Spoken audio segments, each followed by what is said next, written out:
Good morning, Annie with you. Yesterday on the show, I called it shameful. The young man at just 16, who's a haemophiliac, given drugs and a blood transfusion, which resulted in getting hepatitis C and HIV. He wants an apology.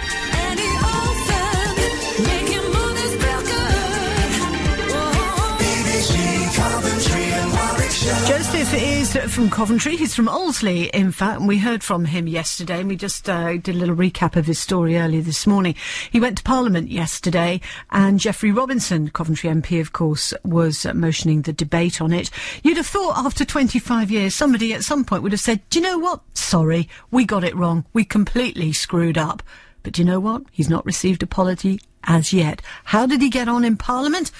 Goodness, did they even offer a little bit of compensation? We'll be finding out. We'll talk with Joseph in a few minutes' time. It's Annie with you for your morning show, BBC, Coventry and Warwickshire. Good to have you with me. Get the kettle on as well. Join me and our ladies for some lively conversation as well. Are you can put your heart on the line, on those days out of reach? 'Cause unlike other guys, let me make you feel good. I can make you feel good. I can make you feel good. Let me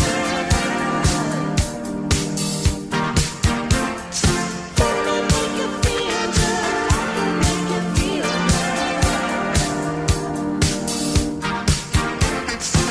Are you gonna put your heart on the line, on those days out of reach? 'Cause unlike other guys, I won't waste your time. I just wanna practice what I preach. 'Cause love can be such a challenge, a game where there can be two winners. Unlike any sport, it depends on the prize and knowing where the real thing lies. To make a long story short, baby, I can make you feel good. I can make you feel so forget about what he did wrong. Baby, I can make you feel good. I can make you feel good. Love that is oh so strong. I can make you feel good. I can make you feel good. Won't you let me make you feel good? I can make you feel good. Baby, I can make you feel good. I can make you feel good. I can make you feel good. Well, on a good day with the wind blowing in the right direction, I'll do my best. We're going to hear from Joseph in a moment, the man from Olseley in Coventry, on how he got on in Parliament yesterday. Follow every Sky Blues game live with BBC Coventry and Warwickshire. The big man's there at the far post. In goes Clive with a header. And when the whistle blows, it's your turn. Boothroyd's made a mistake, in my opinion. He should have played McSheffrey up top. We've got to start beating teams like that down the bottom of the table, especially at home. We didn't seem to have any pace in the team, did we? A constant barrage from minute 1 to 90. It's a big, massive club, and it's going places. Have your say on the only station with a dedicated Saturday Sky Blue phone-in. Next time, Coventry City travel to Ipswich. Join Stuart Linnell and the team Saturday from 2. The Sky Blues Live with BBC Coventry and Warwickshire. Now, on yesterday's show, I spoke to Olseley man from Coventry, Joseph Peaty, live from London. Now, Joseph was in London to hear a debate in the Houses of Parliament, which he's been waiting some 25 years for. He joins me on the line now. Joseph, just remind us what the debate was about. Right, good morning, Annie. Yes, the debate was to hear about the contaminated blood issue and the treatment that the NHS provided to haemophiliacs and those with bleeding disorders in the late 1970s and early 80s. And they received through this treatment, which came from America, from high-risk groups such as prostitutes, drug users and so on. They became infected with HIV and hepatitis A, B, C and a number of other viruses besides. And nobody thought to check? The blood market was sort of developing quite quickly and was very lucrative. And in America, they have paid donors, unlike this country where it's always been thought. In fact, there was a World Health Organization directive in 1975 that said you shouldn't pay donors and you shouldn't source them from high-risk groups like this. But as a haemophiliac, you had that transfusion, and it resulted in?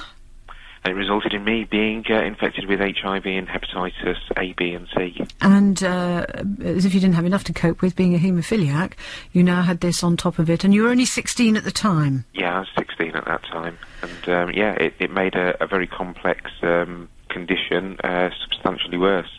I said to you yesterday, actually, in the programme, you sound remarkably calm, but actually, understandably, you are very angry. And it's taken 25 years just to get to this point.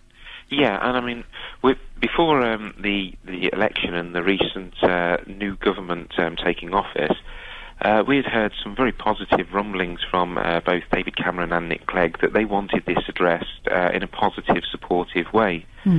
And quite honestly, we have very high hopes. I'm not going to say that they've gone completely, but there's a little bit of caution there now with them. Well, Joseph, hang on a second, because Coventry North West MP Geoffrey Robinson told us yesterday what result he wanted. First, we should have an apology, but that's not enough. After all these years, despite the financial difficulties, it's time to put this terrible wrong right. 25 years. Why has it taken till now? Why didn't the previous government do something about it? Your administration. I was very, very disappointed in our reaction, very disappointed that all we would do is... It's shameful, isn't it? It is shameful. Yes, I'm not trying to defend it. I'm attacking it. No, I'm not saying. I'm just saying it is shameful, isn't it? It's terrible. 25 years. I can't tell you how ashamed I am of the whole thing. Quite rightly so. So, Joseph, you were in Parliament yesterday. How did it go? Well, we had a very disappointing start to the proceedings yesterday. The government actions were frankly disappointing and discouraging. They tried to change the motion that we were voting on, which would have undermined the whole process. So what was the motion that you were proposing? The motion, in a nutshell, was basically to have Lord Archer's public inquiry recommendations implemented. And an apology would have been nice. This would have included an apology and compensation for the victims. So first of all, the government tried to change the motion yesterday. Were they successful in that? No, the Speaker stepped in because it was undermining the authority, really, of the backbench business committee. Yeah. But the minister that was there offered a statement first thing, which was, again, very disappointing that they didn't take this opportunity to do something and reassure. What's wrong with them, Joseph? This does not strike me as complicated. You, as a haemophiliac, and you're not the only one, there were thousands in this country, were given this transfusion because of irregularities and things that didn't happen that should have happened, somebody profiting, actually, from what has ultimately been the misery of many haemophiliacs. You've waited 25 years for an apology. You've had no compensation. What way, in any shape or form, does the current coalition government think that they can sidestep the issue now, then? I don't know. After yesterday, I've got to say, it was a fantastic debate. Geoffrey Robinson had a very powerful opening statement, and it was followed for the full 3 hours by passion and support from the members there. Yes. There were very few dissenting voices, and those that did dissent were mostly concerned about the current spending crisis and the cost of putting this right. Oh, well, that's all right then. You just got hepatitis C and HIV, so that's okay then. Yeah, I mean, the House, almost as a whole, felt that this was a moral issue that should transcend all of the economic crisis at this moment. So what's going to happen? Are you, and all the other haemophiliacs who got there, I just say, this is just outrageous, are you going to get an apology? Well, unfortunately, the government seemed to be unable to actually say the words sorry for what happened. They keep wrapping it up in things like, well, of course we regret what happened. But they don't want to say sorry, because if they say sorry, they're going to have to pay you some money? I think maybe that's what they're frightened of, that maybe it in some way admits a liability. But they could apologise for the way things were handled and the way that it contributed to the disaster. So no apology was forthcoming yesterday? No, they regret what happened. It's not quite the same thing. No, it isn't. So is that all you've had, is a bit of regret? A little bit of regret. And I will say, if we're looking for the positive out of yesterday, it was heartening to see so much support from MPs around the country. Yes. And the minister, obviously taking some of that on board at the end of the day, did provide a statement that said she recognised the need for urgent review of this situation. Oh, that'll be the urgent review that's only taken them 25 years to get to this point. Yeah, absolutely. I mean, it actually wasn't really anything new. The previous government had already announced that they would undertake a review by Christmas. What the minister did yesterday was to reaffirm that there will be a review by Christmas. And she hinted that at least part of what we want, a review of the Skipton Fund and the treatment of those with hepatitis C. Joseph, do you know what? Undertaken. Do you know what, Joseph? I'm not a haemophiliac. I'm not HIV. I haven't got hepatitis C. I feel furious about this. Heaven only knows how you and everybody else must feel after this. Yeah, we're holding ourselves in check until we wait and see whether she has taken everything on board that was said yesterday. So that will be nearer Christmas. But I've got to say, at the moment, we're looking as though we've got a government that's going back on its word and its promises pre-election. Why are we not surprised? And we're they did promise this, didn't they? We should point. Yeah, we should say that this government did say in the run-up to the election, if they got into power, they would do something about it. Am I right in saying that? Yeah, the Liberal Democrats had it in their party manifesto, and David Cameron, quite often in opposition, used to challenge Gordon Brown on this. But now they decided that they're not going to do anything about it at this stage. No, well, this seems to be the case at this moment, and it certainly, the opportunity wasn't taken yesterday to come across as positive and supportive.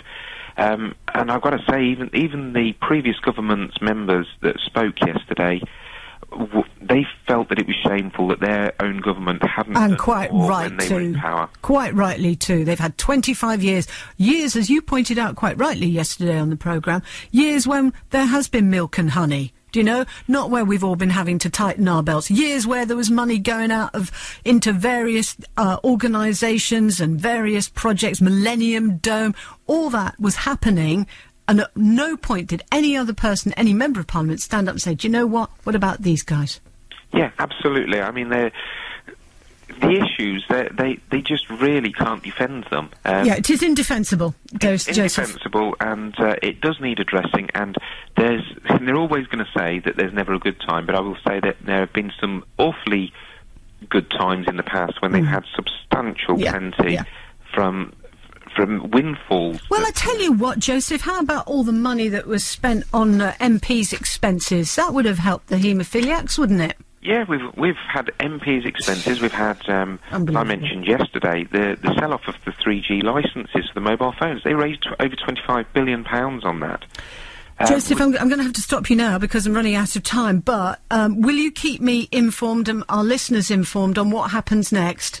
Yeah, I'm not going to let this one go. I think it's outrageous. The government at the moment are saying it's very expensive. We think it'll cost a lot less to put right than they're suggesting. Hopefully they will take this opportunity of a dialogue and to develop a plan that will bring us closure, not just them.